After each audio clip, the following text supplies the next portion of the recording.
La question de Moviespark est la suivante. En imaginant que vous soyez élu, que feriez-vous pour l'intelligence en France? Avez-vous des idées pour élever le niveau général du peuple français? Merci de votre réponse.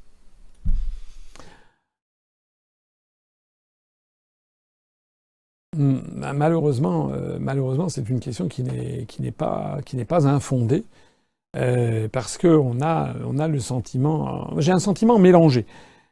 Je sais que chez les jeunes générations, les jeunes ont tendance à connaître plus de choses que ce que les jeunes connaissaient à mon époque. Voilà.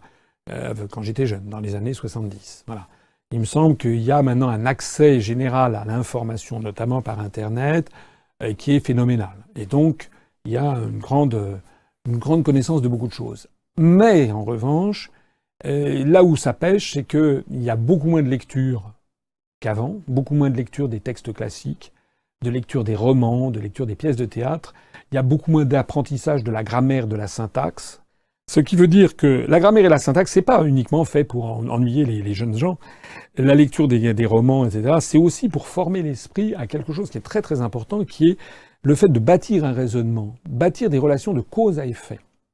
On est dans une société du zapping où les gens, me semble-t-il, voient des éléments. Alors ils connaissent plein de choses, mais c'est des espèces de taches de léopard comme ça, mais ils ne font pas des relations de cause à effet. Et je pense que l'un des problèmes auxquels nous sommes confrontés, c'est d'expliquer aux gens qu'il y a une relation de cause à effet entre notre appartenance à l'Union européenne et les événements que nous vivons au quotidien. C'est ça d'ailleurs que ça veut dire intelligent. Intelligent, ça vient du latin inter legere. Legere, faire le lien, inter, entre. Faire le lien entre quoi? Entre des choses qui apparaissent différentes.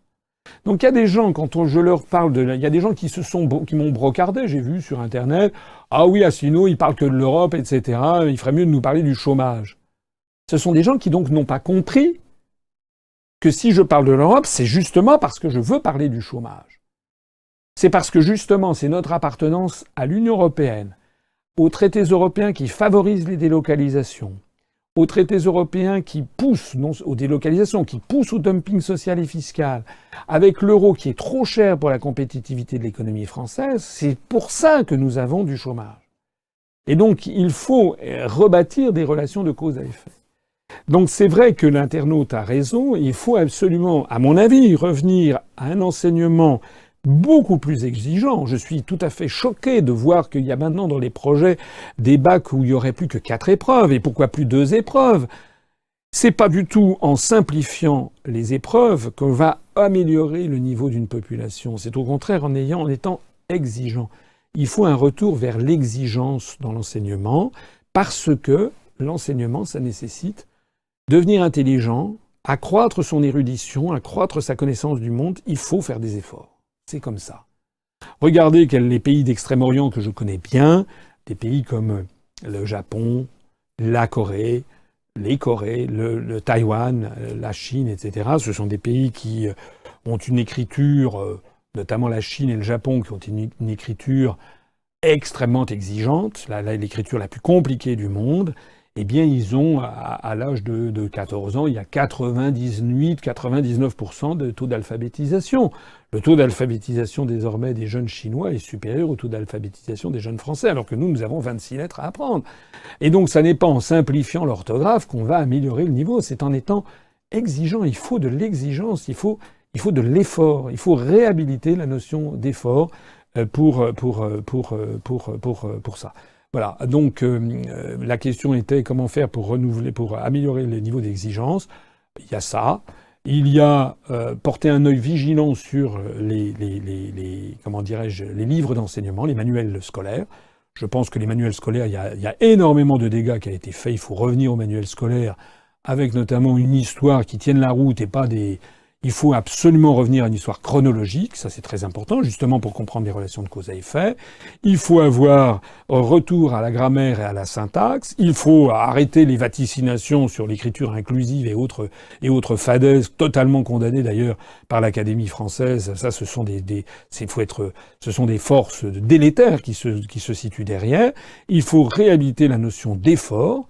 Parce que de toute façon, ensuite, lorsque les enfants, les écoliers sortent du système scolaire, ils sont balancés dans un système économique où là, c'est vraiment la lutte pour la vie. C'est vraiment là, pour le coup, on demande une exigence absolument colossale.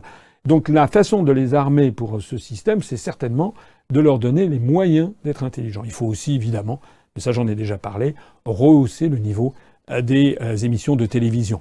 D'où la nécessité de renationaliser TF1 et de bâtir un véritable cahier des charges en matière culturelle sur les grandes chaînes de télévision françaises. J'ai rappelé dans mon programme interdiction des publicités commerciales sur toutes les chaînes de télévision publiques, comme c'est d'ailleurs le cas de la Nihon Hoso Kyokai, c'est-à-dire la chaîne de télévision publique japonaise, ou comme c'est le cas de la British Broadcasting Corporation, la BBC britannique. C'est également avoir des émissions de bonne vulgarisation, des pièces de théâtre, des émissions qui font réfléchir, qui s'ouvrent sur les cultures étrangères. Prenons exemple sur ce qui existe au Japon ou à la BBC britannique, où le niveau général des émissions de télévision est très supérieur. Et puis aussi, dans des programmes scolaires, le fait de découvrir le patrimoine français, le fait de faire découvrir aux jeunes Français, je ne sais pas, mais le château de Versailles, les châteaux de la Loire, le Mont-Saint-Michel, de faire découvrir notre patrimoine, tout ça, ça participe d'une réappropriation du pays, de sa propre civilisation par lui-même, et puis bien entendu les grands classiques.